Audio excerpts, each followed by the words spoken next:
What's up guys, my name is Javier and welcome back to Tool Craze. For the longest time, Ryobi power tools used to be blue, and many of those power tools are making the switch to their new highlighted green color.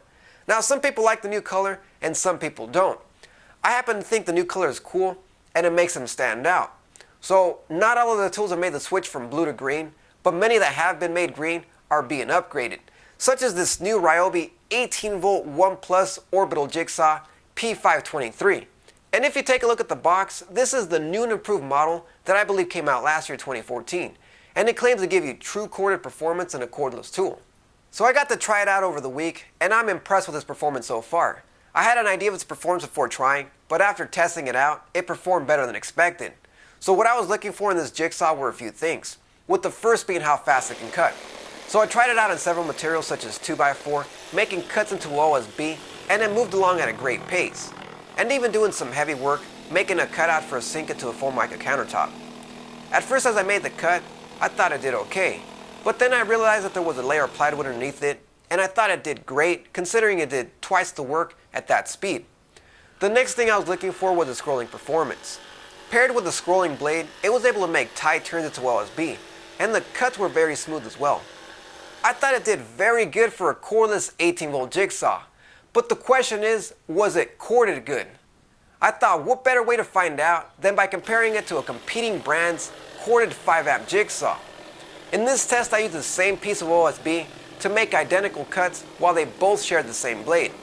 And both jigsaws were set to their highest orbital setting. And I was amazed to see that the Ryobi was a bit faster in this comparison.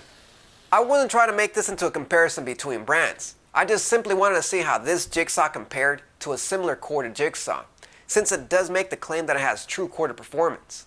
And if I had to guess why this jigsaw was able to cut faster, I would have to say that it has a lot to do with its more aggressive orbital cutting action. It has 3 orbital settings, and if you don't know what they're for, they cause the blade to cut in an orbital motion, and the higher the setting, the faster you can cut in wood. Although when you set it to high, it gives you a fast but rough cut. This is best for straight cuts into lumber where the quality of the cut doesn't matter. And if you need to cut into curves, you might want to dial it down, or if you need exact precision when making curves, turn it off. Also, it's best to leave it in the off position so the blades move straight up and down with no orbital motion if you're going to be cutting into metal. Just make sure you use a metal cutting blade. And the last thing I was looking for when it came to performance was to see if I had a dust blower or not. And it does in fact have a built-in dust blower to blow away the dust that's created just in front of the cutting path. It's not very powerful, but the good thing is that it does have it, and it does a decent job most of the time. Although it has a hard time blowing dust when a lot of debris is created. Some lesser featured cordless jigsaws don't even have it at all, so you're left having to blow the dust away yourself all the time. The power is controlled with a trigger and a variable speed dial on top, and I like that it's placed so your thumb can easily access the dial to change the strokes per minute. And it also has a lock-on button on the side for continuous use without needing to hold the trigger.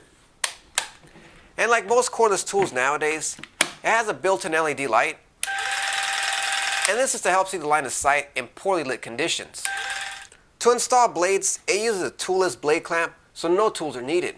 And it takes T-shank jigsaw blades. I took a look at the documentation and I couldn't find any info to see if it would take U-shank blades. It says it can take Ryobi universal blades, but nothing on U-shank blades. I tried installing a U-shank blade and it just didn't grab on, so it doesn't seem to be designed for U-shank blades. I thought this was something important to share, just in case some of you guys have a big collection of U-shank blades, and now you have to go out and purchase all new T-shank blades. And just in case you're wondering, one T-shank blade is included with this jigsaw, so you're ready to work right out of the box. And the base can bevel up to 45 degrees to either side, and it has detents to let you know if the correct angle is set. One feature that stands out on this model is Ryobi's blade safe feature that gives you the ability to drop the base to use the unused teeth on the jigsaw blades. What's great about this feature is when your blades get dull in the center, instead of tossing them, just drop the base, and this gives you the ability to use the unused teeth at the bottom that still have plenty of life left in them. And now it's like you have a newer blade. So your blades will last longer, and you can save a bit of cash in the long run from having to buy blades more often. The only downside to this is when you extend the base, you end up shortening the usable blade length. It's not a big deal with thin materials, but it becomes a big deal when you try to cut larger items like 2x4s where the blade doesn't stick out far enough to cut through. Although this jigsaw is toolless to install and remove blades, All the adjustments on the base, including bevel angles and extending the base, require a hex key to make adjustments. One is included and it stores away near the battery compartment. So overall, I'm impressed with this newer jigsaw from Ryobi. It has great performance for its category, and surprisingly it can even take on corded jigsaws. The dust blower is okay most of the time, but I like that the cuts are fast and aggressive when you set the orbital mode to its highest setting, and it can handle turns tightly and smoothly when you dial down the orbital settings and turn them off. I think this would make a great addition to anyone's Ryobi One Plus collection. It's priced at around $60 and it comes as a bare tool only. So what that means is that no batteries or chargers are included. And in case you're wondering, it's compatible with all of Ryobi's batteries, whether they're old or new, NiCad or lithium ion. Alright guys, thanks for stopping by. Let me know what you guys think of this jigsaw in the comment section below. And don't forget to like this video, subscribe to my YouTube channel, follow me on social media, and for more tool info, check out toolcraze.net. Thanks for watching, and I'll see you guys next time.